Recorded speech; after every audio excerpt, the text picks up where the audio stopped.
कभी सोचा है कि किसी भी देश की पूरी अर्थव्यवस्था अगर एक बहुत ही नाजुक धागे से लटकी हो तो क्या होगा? भारत के लिए वो धागा है ऊर्जा। आज हम इसी धागे को फौलाद में बदलने की भारत की इस बेहद दिलचस्प और ऊंचे दांव वाली कोशिश को समझने वाले हैं। ये कहानी है जियोपॉलिटिक्स की, इतिहास की और भविष्य की टेक्नोलॉजी की। चलिए सबसे पहले इस एक नंबर को देखते हैं, 88%। ये कोई छोटा मोटा आंकड़ा नहीं है। इसका सीधा सा मतलब यह है कि भारत में इस्तेमाल होने वाले हर 10 लीटर कच्चे तेल में से लगभग 9 लीटर विदेश से आता है। सोचिए, ये एक बहुत बड़ी निर्भरता है जो देश को ग्लोबल मार्केट की कीमतों के हर उतार चढ़ाव के सामने लाकर खड़ा कर देती है। तो सवाल ये उठता है कि ये जो निर्भरता है ये असल में हमारे लिए जोखिम कहां पैदा करती है? ये सिर्फ पैसों का खेल नहीं है, ये देश की सुरक्षा का भी सवाल है। और इसका जवाब छिपा है एक पतले से समुद्री रास्ते में। इसका नाम है स्ट्रेट ऑफ हॉर्मुज। भारत की ऊर्जा का एक बहुत बड़ा हिस्सा यहीं से होकर गुजरता है। इसमें हमारे घरों में आने वाली एलपीजी गैस का 90% और फैक्ट्रियों में इस्तेमाल होने वाली एलएनजी का लगभग 65% शामिल है। अब जरा एक पल के लिए सोचिए, अगर किसी भी वजह से ये रास्ता बंद हो जाए तो क्या होगा? देश की रफ्तार पर ब्रेक लग सकता है।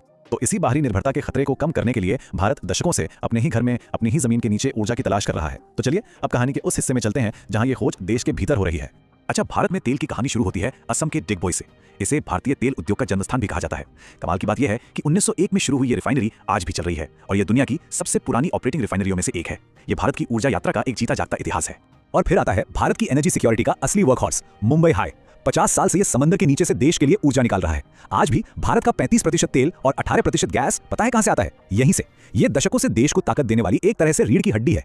मुंबई हाई की यह यात्रा अपने आप में एक जबरदस्त कहानी है। देखिए, 1974 में एक रूसी भारतीय टीम ने इसे खोजा। 2 साल बाद 1976 से यहाँ काले सोने का उत्पादन शुरू हो गया और 1989 आते आते तो ये अपने पीक पर था। हर दिन लगभग 4,76,000 बैरल तेल निकाला जा रहा था और आज 50 साल बाद भी ये भारत के लिए एक बेहद कीमती एसेट बना हुआ है। लेकिन भारत सिर्फ पुराने खिलाड़ियों पर ही निर्भर नहीं रह सकता। अब मैदान में एक नया और मजबूत खिलाड़ी भी है, कृष्णा गोदावरी बेसिन, जिसे हम केजी बेसिन भी कहते हैं। ये घरेलू नेचुरल गैस का सबसे बड़ा सोर्स बनकर उभरा है। 2024 में देश के कुल गैस उत्पादन का लगभग 1/4 हिस्सा यहीं से आ रहा था। ये भारत के ऊर्जा भविष्य की एक बहुत बड़ी उम्मीद है।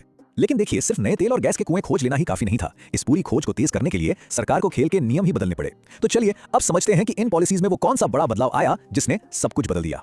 तो पहले थी न्यू एक्सप्लोरेशन लाइसेंसिंग पॉलिसी यानी नेल्प। अब इसकी सबसे बड़ी मुश्किल पता है क्या थी? ये कि अगर किसी कंपनी को एक ही जगह तेल, गैस और मीथेन गैस तीनों मिल जाते तो उसे हर एक के लिए अलग अलग लाइसेंस लेना पड़ता था। ये प्रोसेस इतना पेचीदा और धीमा था कि कंपनियां निवेश करने से कतराती थीं। जो सबसे बड़ा बदलाव आया वो था पैसे के बंटवारे के तरीके में। इसे एक आसान से उदाहरण से समझते हैं। मान लीजिए कोई एक केक बेच रहा है। पुरानी नीति यानी एनईएलपी कहती थी कि भाई पहले आप केक बनाने का अपना सारा खर्चा निकाल लो, फिर जो मुनाफा बचेगा उसे सरकार के साथ बांट लेना। अब इसमें खर्चों को लेकर अक्सर झगड़े होते थे, लेकिन नई नीति हेल्प कहती है छोड़ो ये सब। केक बिकते ही उसकी कुल कीमत का एक हिस्सा सीधा सरकार को दे दो। हिसाब किताब एकदम साफ और पहले दिन से ट्रांसपेरेंसी। ये टेबल दोनों पॉलिसीज के बीच के फर्क को एकदम साफ कर देती है। एनईएलपी के कई सारे लाइसेंस की जगह अब एचईएलपी में सिर्फ एक यूनिफॉर्म लाइसेंस है।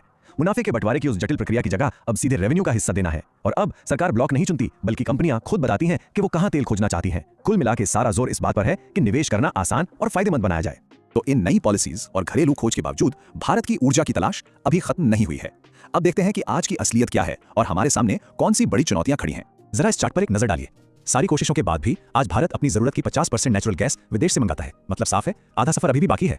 और ये चुनौती तब और भी बड़ी हो जाती है जब हम भविष्य के लक्ष्यों को देखते हैं। आज भारत के टोटल एनर्जी इस्तेमाल में गैस का हिस्सा सिर्फ 6 से 7% है और सरकार का लक्ष्य है कि 2030 तक इसे 2 गुने से भी ज्यादा यानी 15% तक पहुंचाया जाए। ये एक बहुत बड़ा गैप है जिसे भरने के लिए असाधारण कोशिशें करनी पड़ेंगी। तो रास्ते में रुकावटें क्या हैं? पहली, मुंबई हाई जैसे हमारे जो सबसे बड़े तेल के मैदान हैं वो अब पुराने हो रहे हैं। दूसरी, अनुमान यह है कि घरेलू उत्पादन की रफ्तार धीमी ही रहेगी। तीसरी, जैसे जैसे देश की ऊर्जा की भूख बढ़ेगी, आयात पर निर्भरता भी बढ़ेगी। और शायद सबसे बड़ी चुनौती यह है कि नई नीति एचएलपी अभी तक दुनिया की बड़ी बड़ी विदेशी तेल कंपनियों को भारत में निवेश के लिए पूरी तरह से खींच नहीं पाई है। और ये सब हमें इस कहानी के सबसे बड़े और सबसे अहम सवाल पर लाकर खड़ा कर देता है। जिस तेजी से भारत की ऊर्जा की मांग बढ़ रही है, क्या नई नीतियां और एडवांस टेक्नोलॉजी इस बढ़ते हुए गैप को कभी भी भर पाएंगी? ये एक ऐसा सवाल है जिसका जवाब आने वाले दशकों में भारत के भविष्य की दिशा तय करेगा।